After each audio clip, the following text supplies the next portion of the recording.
far right, Dawn Stewart, class of '98, and a tennis student athlete here, a business and marketing major. Went on to the University of Dayton for a master's degree, worked there in athletics, was the athletic director at Capitol before coming here about 4 years ago, has been our athletic director for about 4 years.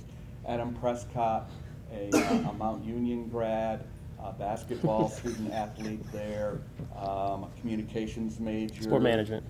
Sports management major there, and he's been with us for about 6 years now. 7 years now as assistant SID and now the SID. Very fast, smart writer who has designed our website, has brought us into the 21st century in that way, and really has gotten us into all sorts of communication modes like Twitter, et cetera, et cetera. Bud Yoest, he and I were exchanging an email last week, and he was telling me about his grandfather and father who played sports with and has memories of early football. Bud has been was a student athlete and has been a coach, or was a coach here at Otterbein from the 1950s forward in football and track, right? Other sports, any other? Football and track? That's plenty. And was the athletics director in the 70s and 80s. Dr. Joan Rocks, PhD in athletics training, a real applied science expert whiz, works well and leads our athletics training program, probably oversaw or trained the trainer that helped Olivia this morning with her knee. Were you involved with that at all? No, but someone yeah. was. Yeah, very good. So I won't say any more. Let's go back through one more time. Dawn, give us a little bit more about yourself and maybe. Wow. Well, as JG mentioned, and you all should be a big fan of JG because he's a big fan of yours. He very much is dedicated to all of our students, but especially is a big fan of our student athletes, and we're very appreciative of that. He's our faculty athletics representative and helps us with a variety of different things. So, so I'm grateful that you asked all of us to be here today, Dr. Borman. But you did a pretty good job of giving my background. As he mentioned, I'm a '98 grad of Otterbein, business major. Really didn't know that the world of sport management kind of existed when I was a college student here. So in my mind, I always thought I was going to go on and work in corporate America and downtown Columbus, and that was going to be my life.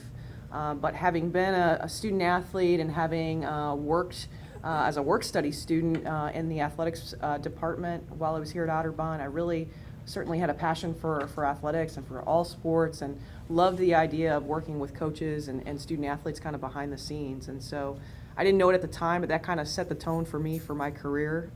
I was really fortunate after I graduated that I got to work full-time in the athletic department as our recruiting coordinator. And that's really when I kind of figured out that you could have a career in college athletic administration, and really started to investigate what that would mean and what that would look like for me. And I was really fortunate then to spend 2 years here full time, and then I had an opportunity to move on to the University of Dayton, where I spent close to 8 years working there and kind of worked up the ranks there. Left there as their senior woman administrator and assistant AD, and took the athletic director position at Capitol. So don't hold that against me. But I spent 4 years, just shy of 4 years, as the AD at Cap before coming back home and joining you guys back here at Otterbein. And it's been a real pleasure, and every day is a great day. It's a fun time. So. Let's see. I graduated from Mount Union, as JG said, in sport management. I played basketball there for my first 2 years, and then unfortunately due to an injury, I stopped playing. I had a cracked vertebrae in my back, so that was the end of that. You should see Joan. Yeah, I know. I should see Joan. I didn't know that about you. Yeah. And get those X-rays using class. Yeah, right. Yeah. when I stopped playing, the sports information director at Mount Union was one of my professors in sport management in my PR class, and knew that I had stopped playing, and he had asked me if I wanted to work with him as a student assistant. So for the next 2 years, that's what I did, and I did that for work study, and I got some good experience. And right when I was getting ready to graduate from Mount Union, the SID there contacted Ed Seguda, who's our former sports information director here, and Ed said, hey, I have an internship opening up. It's a 10-month thing, and I decided to take it. It was $1,000 a month, no housing, no meal card, nothing. I lived in my aunt and uncle's guest room. Came here thinking it was going to be a one-year deal, and I have 2 friends that play in the NBA, and one of them, we had talked kind of growing up, like he wanted me to maybe work with him as a manager or a publicist, whatnot. And so after my first year, that was kind of lined up, and then it fell through at the last minute, and I wasn't sure what the heck I was going to do. And so I called the Otterbein back up, and I said, can I return as a second year as an intern? And then I just decided I'm going to put all my eggs in that basket, and I'm going to try to work as hard as I can to make it so they can't let me go. And fortunately, after that second year, they asked me to stay on as the full-time assistant sports information director, and I did that for 4 years. And then this past summer, I was promoted to the head sports information director, and moved across from marketing into athletics. And very thankful for Dawn for giving me the opportunity. And I oversee all marketing, public relations, media relations for all of our sport programs. I maintain our website. Me and my staff are in charge of stats. We report to the conference, NCAA. We write press releases, nominate people for Players of the Week, work very closely with our TV station. So it's just one thing after the next right now. Go ahead. Well, I've been associated with Otterbein for over 60 years. I came to Otterbein in 1949 from a small high school. And at that time, most of all of the athletes that played in our high school, men that is, went to Otterbein. So it was just a natural thing for me to come to Otterbein. At that time, there were about 1,000 students here. There was a number of World War II vets that were left over. The war ended in 1945, so those young men came back to Otterbein, and many of them brought their friends with them. So enrollment was somewhat increased. It's kind of interesting that when I applied to Otterbein, the tuition was $600. How about that? And I got a $150 scholarship if I maintained a 2.7 average. By the time I left Otterbein, we were down to about 600 students. And so Otterbein has, through the years, in terms of the economic condition of the United States and the area here in Central Ohio has, gone up and down in terms of enrollment. But when I came to Otterbein, I played football. I loved to play football. I played 3 years, and as a sophomore, I tore my knee up, a lateral meniscus, and had it operated, and at that time they hadn't done many operations, and I had a scar about that long on my right knee, and we didn't have any rehab, and so I came back and played my junior year at about half speed, and then decided that I didn't think I was doing that much for the team, so my senior year I didn't play, but I also played baseball for 1 year. But when I graduated, I was working, actually I was a student teacher out of Johnstown, and I ran into Bob Agler, who was an Otterbein grad, played on the championship team in 1946, played for the Los Angeles Rams back in their heyday. Wow. And he and I got together, and he kept me on, and he said, let's build a Dairy Queen. I said, I don't have any money. He said, well, don't worry about that, we'll get it. So he and I built a Dairy Queen. Then I got a job teaching in a high school. I taught biology. When I first went into high school. You built your Dairy Queen in Columbus? Yes, yeah, down by High Dominican. And so anyway, to kind of move along forward, in 1956, Bob Agler got a job here. He got a job in '55, but he asked me to come up and help him coach. And I had been coaching in high school, so I left that coaching job, stayed on in teaching, and came up to Otterbein as an assistant football. They called him a departmental assistant at that time. And in 1958, he got the head football job, and he was also the athletic director, so I came here full time. And when I came here, I was teaching a full load, coaching football and cross country at the same time, had the intramural program, and so I just put one hat on to another, going from one job to another. At that time, we had 4 coaches, and we had over 100 majors in our department. I had 35 advisees. We taught all the sports, all the classes, the whole bit. And you know what? We didn't think too much about that. We just enjoyed it. We had great students. We had very successful football teams. We just had a great time. Also basketball and other sports too. So when in 1972, I became department chairman for men. In 1975, I became athletic director, and I really enjoyed coaching track and field. It was, they call it an individual sport, but we still kept score. And so it was very important to me that we had a successful program. And so we moved out to the Rec Center from the old Alumni Gymnasium, and that was a tremendous improvement in our facilities. I stayed at the institution till 1992. So in some ways, I should be sitting out there with you because I've been gone for 23 years. And so this is interesting for me to catch up and find out how Otterbein is working now. I have a pretty good idea about the administration and that part of it, but I miss the students. And it's great to be with you folks and to hear what you have to say in terms of our program here and your questions. That's it. Well, I'll piggyback off of all 3 of these here a little bit. First of all, I'm a Marietta grad. Back in the day, I know. And when I started Marietta, I had no idea what athletic training was.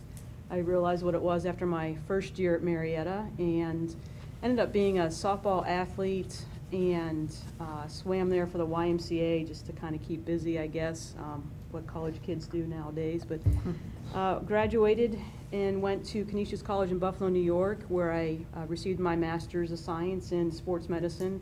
And from there, I was very fortunate. At the time, athletic training really was a male-dominated sport. It was something that opened some doors for me, primarily as being a female, and getting into the care of athletic injuries. Started at Heidelberg, was my first job, and I honestly believe one of the reasons, as when you're interviewed or interview candidates, you really can't say this, but I was a female, and they were looking for a female.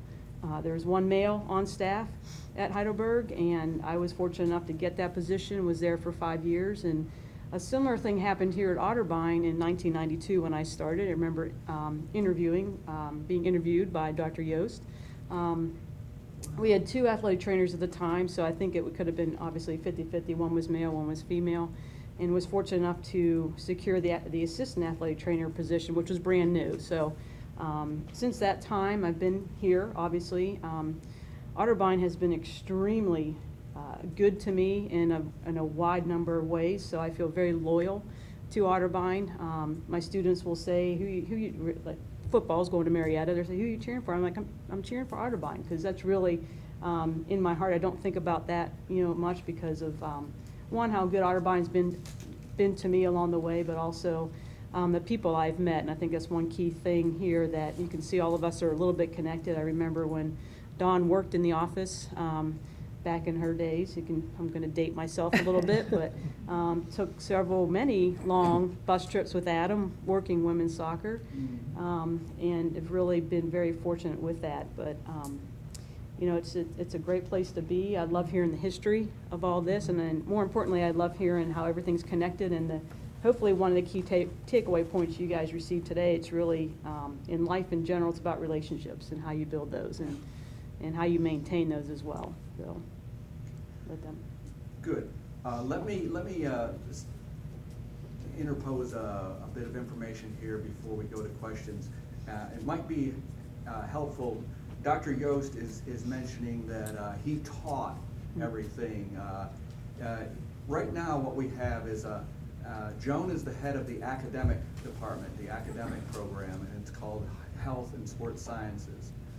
So all of the classes, if you're taking a gym class or if you're taking an allied health class or whatever, those are classes in that academic department, just like you would take a class in the English department from me. Whereas those classes were that was the same department in the long ago, and the coaches all worked in that department.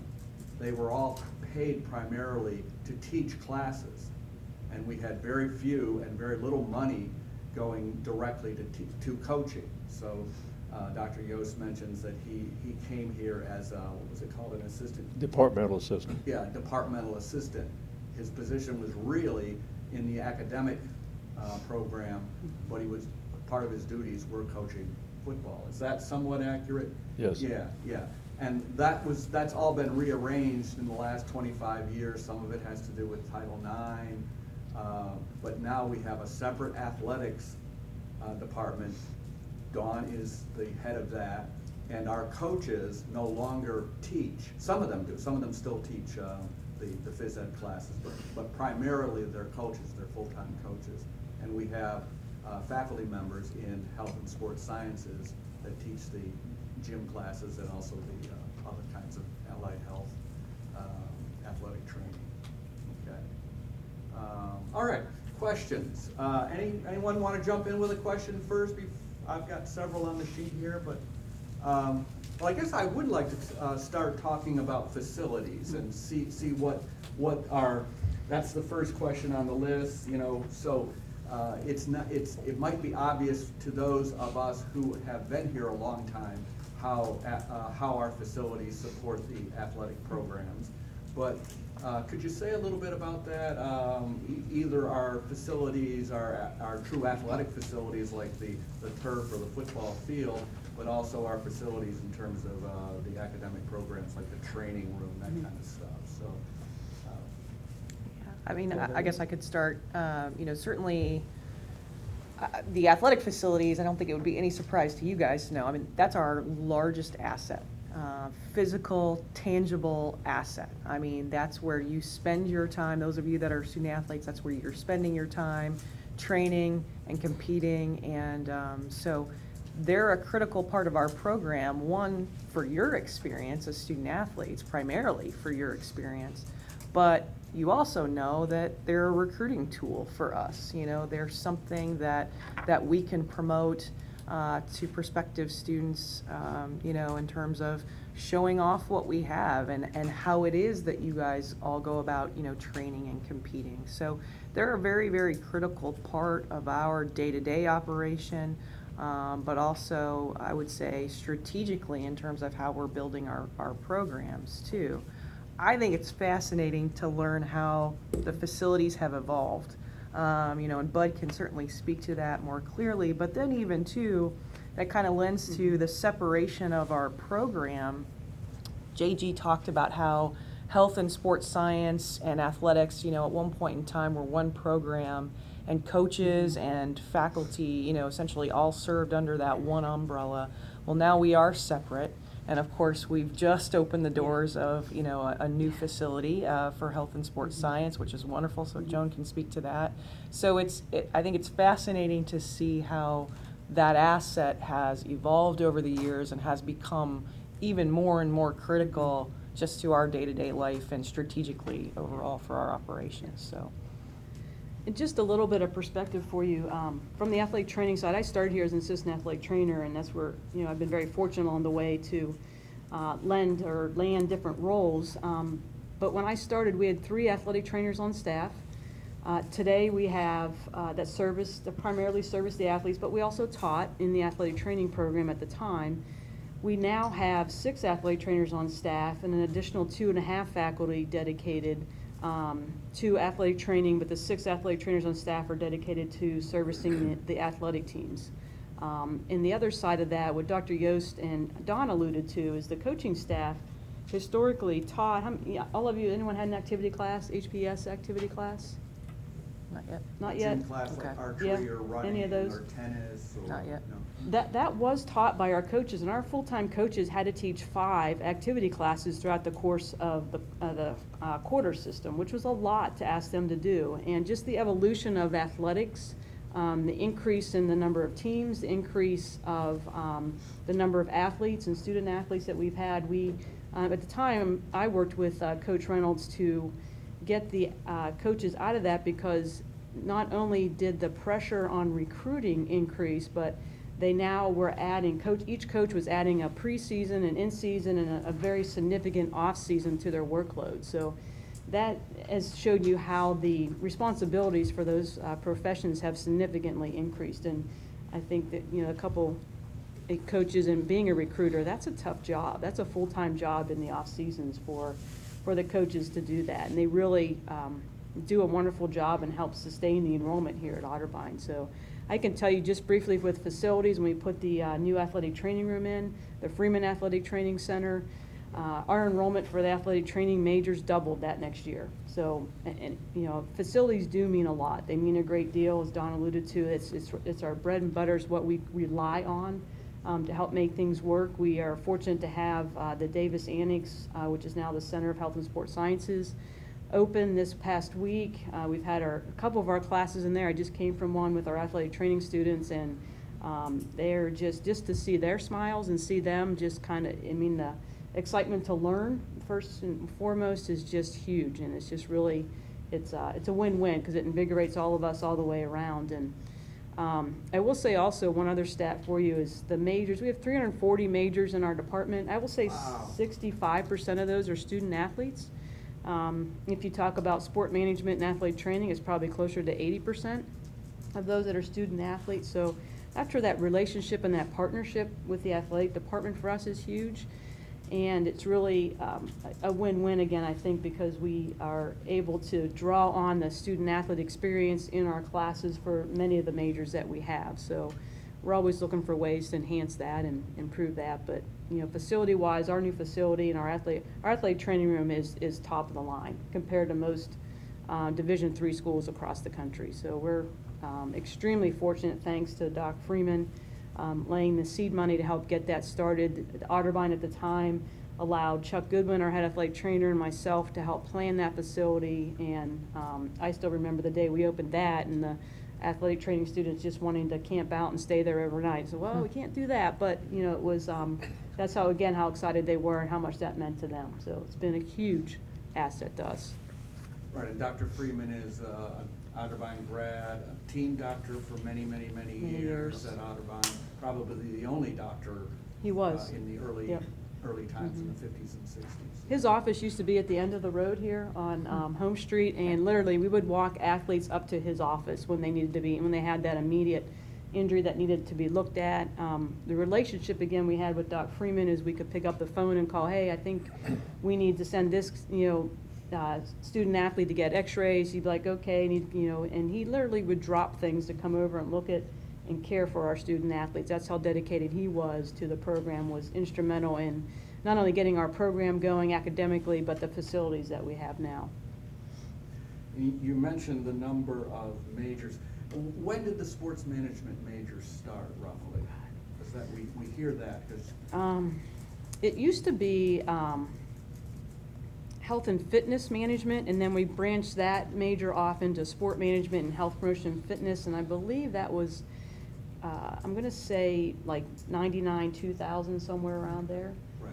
So just a little after Dawn Yep. went Yeah. through school here, probably would have majored in one of those Yeah. majors. if Yeah, it had been. I don't know. I mean, I went on, I pursued my master's degree. I actually got it at Ohio State, not the University of Dayton, but, Oh, right. no, that's okay. Right. But I But you focused worked my with it. master's work, my graduate work on sport management. And truthfully, I'm grateful for my undergraduate work in business and then the opportunity to focus in more as a graduate student because for me personally, and this was my own experience, you know, I think as an undergrad, I just was uncertain as to what direction I wanted to go. And so that business degree really gave me a good broad foundation that I could have taken in any different direction that I wanted. And, you know, as I described earlier, you know, it was shortly after I graduated where I really decided I wanted to focus in on college athletics and I wanted to pursue a career. So that then led me to the decision to pursue a graduate degree that was more concentrated and more focused, you know, in the athletics world. Any questions? But We had the coaches back in the days when we were academic department and coaching had somewhat of a amount of pressure on us besides coaching. If you were faculty, you were expected to get advanced degrees. So with all of our work with coaching and recruiting and teaching and everything, we were required to, if you wanted to become an assistant professor or a full professor, you had to go to graduate school and get an advanced degree.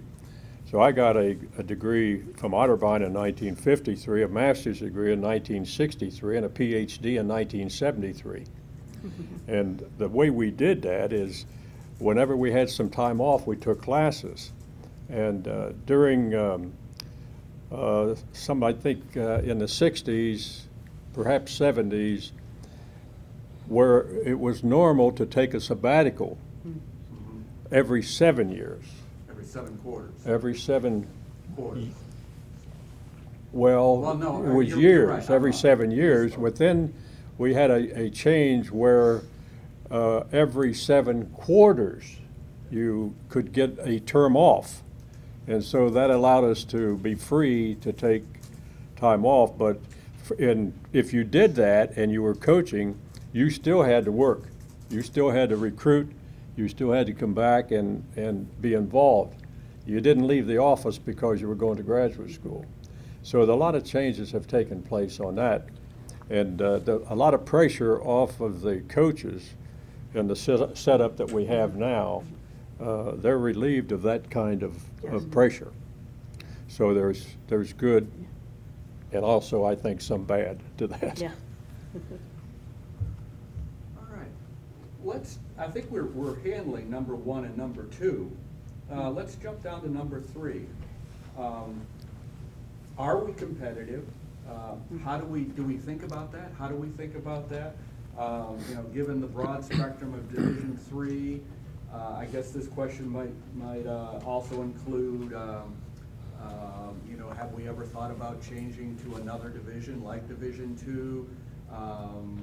What's the importance of winning and losing in our plan or in our vision? You know, I could answer this question, but I'm going to kick it next door here I knew she was gonna do that. to the guy who looks at our scores every day in our staff. I want to hear the SID perspective on this. Yeah, we're competitive, especially considering I think a lot of people agree we play in the toughest Division III conference in the country. I think 3-4 volleyball teams usually make the NCAA tournament every year. A couple years ago, 4 women's basketball teams made the NCAA tournament, which is like unheard of. Usually it's a 1 or 2 bid league. We have 2 or 3 nationally ranked teams in football every year. Our baseball coach, George Powell, sitting in the back there, he can attest. I think at one point last year we had 6 of the 10 baseball teams in the conference were either nationally ranked or receiving votes. So we play an incredibly tough schedule. And then partner that with, we play the North Coast Athletic Conference and a lot of different sports, and that's another extremely good Division III conference. So we're definitely competitive. Sometimes the wins and losses stacked up against another team or another sport may not, show that right away. And I think we're also competitive in recruiting student athletes. At Division III, as most of you know, we can't offer scholarships, and we can't do anything if some school comes in and offers another kid more money to go to their school at Division III. It's not like we can offer them a scholarship and another school offers them the same scholarship and they can just choose on experience. Sometimes it comes down to money, parents and grandparents, whoever's helping to pay, and sometimes there's not much we can do about it. But I think that we do a good job recruiting. We do a good job because you can't win unless you have talent. And I think we do a good job getting as much talent as we can, given the challenges of recruiting against other Division III schools and then the Division II schools or the NAIA schools that can come in and snatch up a kid by putting him on a partial scholarship or giving him more financial aid. So I think we do a really good job of being competitive. And you'll see in the last 10 to 12 years, a lot of different sports have had their stretches. Volleyball had a good run for a while. Women's soccer was fantastic from 2008 to 10, and then from 2003 to 6. There was like 5 or 6 years in there where they were dominant. Women's basketball made a first NCAA appearance in 2011. Our football team was in the NCAAs in 2009. So each sport throughout the last decade, it may not be all of them all the time, but each sport has definitely had their run. Yeah, and I would add to that. I think when you ask this question, are we competitive? You need to understand that the response to that, or the goal, is that of course we want to be competitive. We're an athletics program, and otherwise, what's the point? So we want to be competitive, but what are the specifics that go into that? What does that really mean? And the vision for our program from a competitive standpoint is that we will be regionally and nationally recognized throughout the NCAA, throughout our conference, on a competitive basis, okay? And we're striving for that academically as well, but I want to, since the question is focused on competitiveness, I'll keep it there. And so what that really means for us is that we need to look at the strength of our schedule and how that will drive us to postseason play, both within our conference, both within the OAC, and then also within the NCAA tournament. That's what, when we're saying, are we competitive, that's what we're striving for. We're striving for appearances in those two facets. And so, as Adam has already talked about, our conference is incredibly competitive. And I think across the board in every sport program, what you'll see is that we are producing NCAA appearances, multiple NCAA teams in every sport program. Coach Anderson's in the back. Tennis is another great example of where, the Ohio Athletic Conference has become even more and more increasingly competitive in both men's and women's tennis. So from a conference standpoint, we're hitting the mark there, and we're only 1/10 of the conference. The coaches then have a responsibility to build their non-conference schedule. So the conference schedule is set for them. Their non-conference schedule is not set. And depending on the sport program, it depends on the number of competitions that they have to schedule in that non-conference aspect. I give our coaches a ton of credit in terms of how they build their schedules, because it's a strategic decision. It's not just, oh, hey, Kenyon's up the road, let's go play Kenyon.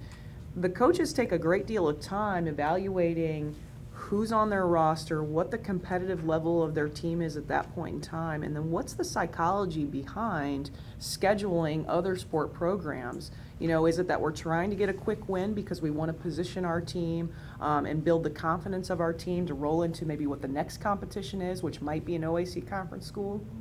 Or is it we want to make sure we're scheduling somebody really regionally hard because win or lose, we're going to walk away from that match or that game in a better position, and it's going to look good for us from a strength of schedule standpoint. So there's a lot of strategy that goes into building a schedule, and I give our coaches a ton of credit for looking at that and really trying to be thoughtful as to how they're building that. So I would agree that, yes, I think we're very competitive.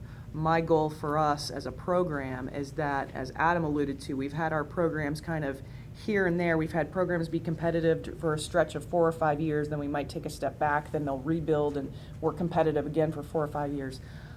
My goal is that we win our conference all sports trophy, okay? Mm-hmm. Which means that we need all of our programs competitive at the same time, achieving essentially a top 3 finish, in any given year.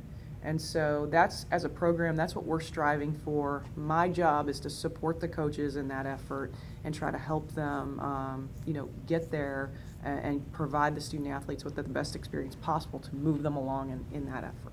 So. I'm sorry, Coach Anderson, by the way. I left you out of that stretch of team. They had their best year in school history 2 years ago. So. And the All Sports Trophy is all of the different sports that are played in the OAC. Teams receive points for their position, so you receive 10 points if you finish first in football, and 4 if you finish sixth in football, et cetera, et cetera. All of those are tallied up, added up, and the winning school has something like 70 points in a year. And Otterbein did do very well in women's sports. Last year we were 2 or 3 or 4. Yeah, historically, higher in women's. over the last few years, we've actually, on the women's side, we've finished right around 3rd place. And we don't sponsor all of the OAC sports, so that when we're pursuing that trophy, not sponsoring all of the sport programs kind of sets us back a little bit, but it's still achievable. Back in the early 2000s, I think it was around 02 or 03, the men's program, actually Coach Powell's baseball program, is what clinched the men's all sports trophy for Otterbein, because they finished first that year in the league, and we had, I think, at least, well, close to 6 programs finished first in the league that year, which is what allowed the men's sides to win the all sports trophy. So. We've got a lot of questions too recently about the addition of wrestling or whatever, and wrestling is huge in adding that sport in terms of positioning for the all sports trophy. Right, so there will be 7 teams in wrestling next year, so if you win wrestling or finish fairly high, we can get another 4, 5, 6, 7 points. Yeah. The other sport that we don't have that half the conference has is swimming, and that gets us to one of the questions on many people's list: why don't we have a pool? We would all love to have a pool. That's a question that's even larger than the athletics, I think, vision here. But as we saw in the slideshow, there was a point in time where we were really looking at refurbishing the football field, building a new basketball center, or a pool. And basketball and football were the go-to. They were the answer. Pool was hugely more expensive and also untried and untrue here. You know, is it something we really need? Is it something students really want? It would be great. We've also attempted to use at certain times or partner with the city of Westerville and their new facility, well, relatively new facility. I guess it's 15 years old at least now. They have a pool, but that gets harder and harder to do. It's a little bit, you know, it's away from campus. The time over there is very limited, that kind of stuff. But yeah, if we had a multimillionaire alumnus from the class of 2019 for a pool, that would be great. All right, so let's drill down a little bit into why D3. We kind of got into this. We're in this wonderful, maybe the best D3 conference in the country, very competitive. What would there be any advantage?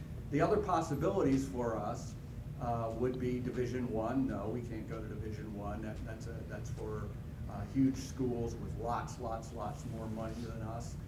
We could possibly change to Division II. A lot of Division III schools over the last 15, 20 years, like Findlay, like Ohio Dominican, have changed to Division II. That's a possibility. And I suppose we could leave the NCAA and go to NAIA. I don't know if that would be an advantage at all. But could you guys speak to what are the advantages of being in Division III, especially because of the huge disadvantage that we all face, that you have to recruit without any direct athletic scholarships? Well, if you look at our program here and outside looking in, we're talking about strength of program. Every coach wants to win. Every coach, I don't care if he's track, tennis, or what, he wants to win. And AD. Pardon? And AD. And AD. And SID. If you go Division II or I, you have to have X number of scholarships. Now, if you want to go Division II or Division I, you'd better endow all of your athletes, because who gets the money? Who gets the money in Division II? Football and basketball. Right. And the rest of the teams, they get what's left. And so if you're coaching in that, you're at a little bit of disadvantage. The only thing is that some of the schools even out that way. But Division II, even right now, is having some problems in terms of trying to equalize their programs, because there are some very, very strong Division II teams, like, you know, in the Michigan area, the Illinois area, and some in Ohio. But overall, a lot of those teams are having difficulty with finances in terms of aid and program. And so it becomes very a challenge, a real challenge to change from Division III to Division II. Anyone else on? Yeah, I think that's a great point, Bud, in terms of how you frame that. I think it's understanding that really the Division I and the Division II model, from an athletics standpoint, it's different. It's very different from Division III in the sense that they position certain sport programs as their cash cows to then fund the rest of their programs. So as Bud mentioned, typically football and men's and women's basketball are what they call Tier 1 sports at Division I or Division II programs. And that means that the majority of the investment or the resources goes into those programs with the idea that those programs are going to generate enough revenue to help fund the rest of the athletics program, okay? Well, that in and of itself, I mean, in order for those programs to create that kind of revenue, there's an expectation on them to win and to compete at the highest level possible. I mean, an institution wants to get a return on their investment, if in fact they're going to fund those programs to a certain degree. So it automatically then puts a different emphasis on competitiveness and essentially the whole athletics program structure, where we're fortunate.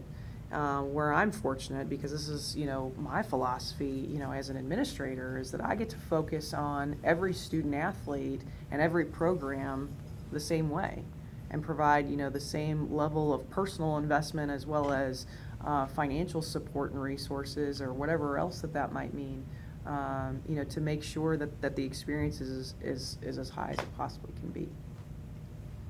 Even from my perspective as an SID, there's like 6 or 7 of me over at Ohio State, and they each cover one sport, Yes. or 2 sports year round. Some of their assistants cover field hockey and swimming and diving or year round, and that's it. So here at a Division III situation, I get to meet a lot of different student athletes, work with a lot of different sport programs. I get a great variety where I'm not going to get burned out by one sport year round, and it gives me the opportunity to meet a lot more people and become versed in a lot of different things. And I think Ohio State's football team made enough money to support their entire athletic department last year. Yes. So then when you think about the pressure on them to win, now it's reached a point now where if they lose a game, it's like the sun's not going to come up in Columbus anymore. So we talk about pressure to win. That's probably the best example out there right now. That's a great practical example. I mean, Ohio State is one of the only athletic programs in the country that actually generates revenue. Even after they fund their athletics program, they actually have a revenue surplus. And that's pretty unusual in college athletics. Most athletic programs are running deficits. I worked for the University of Dayton. I mentioned that earlier. UD is also another program that actually typically finishes in the positive, and they rely, their cash cow, or they rely very heavily on their men's basketball program. Their men's basketball program is what helps fund the rest of their athletics department. They've seen success in a variety of their programs now and have been able to take that revenue that's been generated and invest it very strategically in the rest of their sport programs and have seen success from those sport programs. So they then begin to generate some revenue. So it's a nice snowball effect. But yeah, it's a great practical example. What is the size, how many does the University of Dayton basketball arena, what does that seat? So that seats 13,500, or just shy, actually, after some renovations they had in the 2000s, just shy of 13,500. Right, and our right center seats 1,000 maybe. About 2,500. Yeah. 2,500. Yeah. At, $5 a ticket. They're probably charging $20, $25 a ticket for some of the seats. Yeah, they charge a little bit more than that Yeah. in certain areas. Oh yeah. My goodness, I'm Yeah, dating myself. Yeah. Yeah. So that's, a lot of that money, that's what we're talking about here. And I think the other thing, to break this down a little bit, so the cash cow, the leading sport might be basketball. There might be 10 full scholarships full tuition scholarships, maybe with some other money now going to basketball. But in women's tennis or women's soccer or gymnasts or whatever, there may only be one full-time scholarship and maybe 4 or 5 partials, maybe what, 1/3 of tuition or something Mhm. like that. So what looks very good on paper is in reality pretty minimal. Other questions from you guys? I'm gonna hold off here a second, and I've got a few more on my list, but I want to. No questions You guys yet, have huh? some great questions on those papers.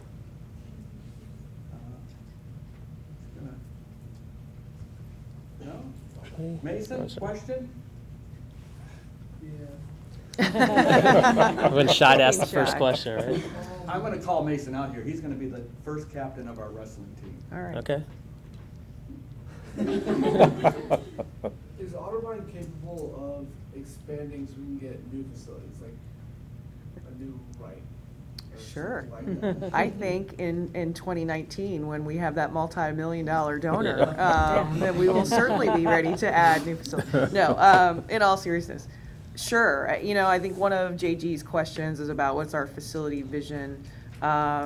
Earlier this week, I was in Cincinnati for a full day, and part of my day I spent with a good colleague of mine at the University of Cincinnati, kind of looking at a lot of the renovations that they've made to Nippert Stadium and a lot of their facilities. And my whole reason for doing that was not to just spend time with a good colleague, but actually just to continue to get ideas for how our facilities could or should expand, you know, how people are utilizing their space in creative ways. We're very blessed with the facility footprint that we have, because when you think even beyond the stadium, the Reich Center, the Clement Center, and the field space behind, the field and court space behind, we've got that green space on Africa Road.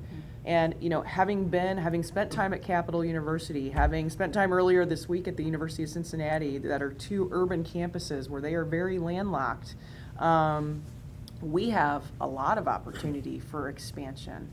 From my perspective, or my personal philosophy, it's about making sure that we're purposeful and intentional about what we do, though, that we're not just, because we don't have all the financial resources in the world to you know, just throw out a new turf field or a new facility, you know, maybe like some other larger programs have. So when we're going to fundraise for something and we're going to really put our efforts behind it, it's going to serve a lot of purposes for us, and we're going to do it the absolute best way possible. And we have to be really forward thinking in terms of how it's going to serve us for the long term as well. So definitely Dawn and the athletics program has a 5 to 10 year plan for facilities and for a lot of other things, but also the university has a 5 to 10 year plan. And there's lots of competition for whatever monies we might have to go in new directions in terms of facility. That's why the money, which was wonderful, but also relatively small amount of money that went into refurbishing the new HSS Center, covers both academics and athletics. New training room over there, new facilities, new classrooms over there. Teaching right? labs, yes. Yeah, teaching labs. They help both our athletic programs, but also the students that are taking the classes. So that's a key idea there, that integration of different programs. But yeah, we have people who are wanting more and better facilities for our nursing programs, for our biology programs, for our English programs, whatever it might be. Yeah. And I think it's important to point out, and I'm sorry, Bud, I'll kick it over to you, but that as an athletics program, we're incredibly supportive of any of the builds or improvements that would go on campus, because those of you that are student athletes, you're all in different majors. We want, there again, it's part of us in athletics understanding that, or supporting the idea that you're going to get the absolute best experience possible then within your major, and we want that for you. You know, we want you to make sure that you're getting that high quality experience. Joan mentioned, you know, that there's a large percentage of student athletes that are HSS majors, you know, or spend time in HSS, you know, so I'm thrilled when HSS is getting additional resources and a new facility, and you know, would love to figure out a way to support it that any way possible, so that there again, those student athletes and really all of the students that are in that program are getting the absolute best experience possible. So, When I was athletic director here, this campus was 55 acres. And we were really looking for land. And we had an opportunity to buy 67 acres, the land you're talking about on Africa Road. And really took a lot of effort to talk people into buying that property. That land at that time was worth about $25,000 an acre. We had another opportunity to buy some more land, but the city of Westerville acquired that because they needed more space for recreation. We also just recently added 25 acres over here off of College View.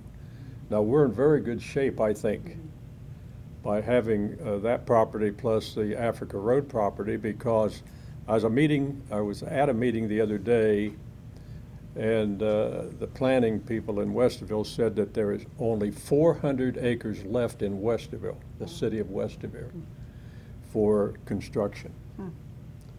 Now, when you look at the price of land and the fact that we have as much land as we have now for enlargement, we're very fortunate. I think Go ahead. Dawn makes a great point about purposeful planning and facilities. I know every constituency on campus can make the argument that they need this space, they need that space, they need that upgrade. There's a lot of statistics and data that goes into that decision making, but the good part about facilities is it enhances what we can offer the student and the student athlete. And I'll use the athletic training room as an example. And we worked out of multiple places, but when we put that under one roof, we were able to secure a physical therapist and athletic trainer full-time to help on that, on the rehabilitation side of things. We were able to put a physician's office in where they could come right into that facility and evaluate the injuries that were happening. Our new facility that just opened, the teaching labs alone are enabling us to use some different pedagogies that are going to enhance the teaching of those skills. So it's not just to put a facility up because it's needed. There's a real many reasons behind doing those types of things and thought processes going into that. But ultimately, it is designed to enhance the experience that you guys receive in that area. And I think athletics is blessed. Also, I have to mention the O Club, which started in the 1950s, 1955. So it's what, its 70th, no, 60th anniversary this year. And Dr. Yoest mentioned Mo Agler, who played professional football, played in the NFL for a number of years. He is a millionaire 3 or 4 times over. He was our football coach for many years, but he also owns a sporting goods business. You all know about Roush Honda. Well, the Roush behind Roush Honda, of course, was Edwin Roush, Dubs Roush, who played football for us in the 1940s. He and Mr. Agler were on the same team. They, in the 1950s, they and another, a nucleus of well-off alums started the O Club. Other schools have athletics support organizations, but none are really finer, given the number of alums we have, than the O Club. And the O Club is very, very, very, it's the go-to group. It was behind the funding of the Clemens Center, it's behind the funding for the new turf, the renovation of the football field, all of that. You know, if we had an O Club as generous for the rest of our programs, academic, other things, we would be lucky.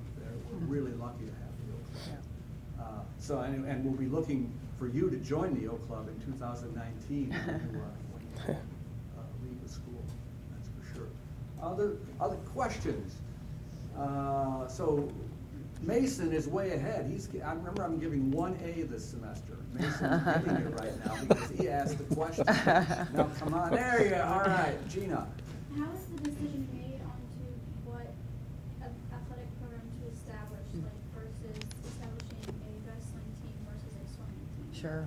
So a couple of different ways. First and foremost, it starts by surveying you all as current students as well as prospective students, and determining, and there's a variety of different questions on that survey, but basically a lot of it is gauged around what your previous sport participation has been, and then what you would like to see added. And we don't just take one survey and say, oh, okay, the survey results show that swimming is a highly desirable sport. It takes multiple surveys for us to evaluate and see if there are trends, of course, in the data. I think we've all heard about that, as well as if it makes sense for us institutionally, if it's something we can support, if we have a facility that can support the program, what our access to competition is, what our access to recruiting is, so essentially can we build the program and sustain it? And then of course, like as I mentioned earlier, the resources that go into it as well. So I guess we start with the idea of gauging interest and really seeing what interest in different sport programs might be, and then how can we support it as an institution and what makes the most sense for the institution. Yeah, so we would have a real facilities issue if we started a swimming team. You see on the front of the website right now, there's a story about the life sciences biology department, and you see the students in their waders going into Otterbein Lake down there. Now somebody actually seriously proposed that we have a swim team and that they use Otterbein Lake as a training facility. You can't do that. I mean, it would ruin your skin, it would ruin your health, et cetera, et cetera. You can go in there with waders, but no, I'm kidding. But yeah, we would. Swimming is a ways away for us because we don't have a facility. It's even becoming a difficult sport at the high school level in Westerville because there's a lack of facilities. We have just the one facility here. Yeah. Other questions? Great question, though. Other questions? Yeah. Shauna. I was just wondering, what is your involvement, as an AD with, the equestrian teams, or, their facilities, is that kind of, their own? Yeah, I'll be honest, I don't have a lot of involvement with the equestrian program. I wish that I had more. You may be aware the equestrian team competes as a club program. And there's been some loose conversation on campus as to whether or not equestrian makes sense as another varsity program for us down the road. But being that it is an academic program, it's kind of a probably similar to what we described earlier in terms of how athletics used to operate, and with health and sports science and athletics all in one. I think equestrian is kind of a model of that right now, in that obviously it's an academic program, it's a high achieving academic program for us, but it also competes at a club level as a competitive program as well. So I don't have a lot of interaction with equestrian, other than the facility is beautiful and I'm over there every now and again and call when I have some questions, and the faculty are incredibly supportive and great to deal with. So I'm the same way as an SID. People ask me if I have nothing to do with equestrian, except that they run their own kind of website or their own, I don't know, it's a Facebook page or something. I link to that off our athletics page. They don't have, every sport program has their own page on on OtterBeinCardinals.com, and then we have an inside athletics, a tab, and under that tab we have an equestrian link, and that's it at this point. We have so many varsity sports that, And really, club programs as a whole even report separately from us. They report through Michelle Rigler and her rec sports, oversight. So, we have an ultimate frisbee club. We have an ice hockey club. I think there's been some conversations about some other club programs, adding some other club programs. And Michelle is really the one that oversees that. That really falls outside of my umbrella within athletics. Yes, in fact, there was a question about adding disc golf as a sport. Yeah, is there a possibility? I guess I'll send you to Michelle Rigler. She would be in charge of that. But also, that might be something that this class takes on. Why not start our own disc golf game? Yeah. We could set that up on campus. Other questions? Nick? who runs the intramural sports, and like how do you add? That is under, actually, the Health and Sports Sciences umbrella. It's run by Michelle Rigler. It's technically, we've morphed into the current term of fitness and recreation sports. So you would contact her, and she has, it's on the Ozone link as far as fit and recreation sports. I think we still left the intramural link up there as well. You can click on that to see what the opportunities are, but she's willing and open to take those ideas. I mean, that's the drawback a little bit is facilities because of, and this is not a bad thing at all, but athletics has done such a great job growing that's the first priority on facility use, which it should be. And, we kind of fill in the spots from there with the fit and recreation sports. But I know Michelle's always looking for opportunities, so. I mean, And new ideas.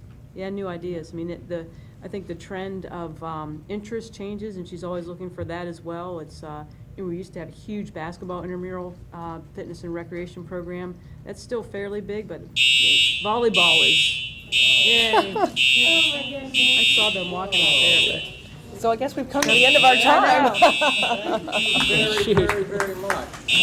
How about that? It's incredible.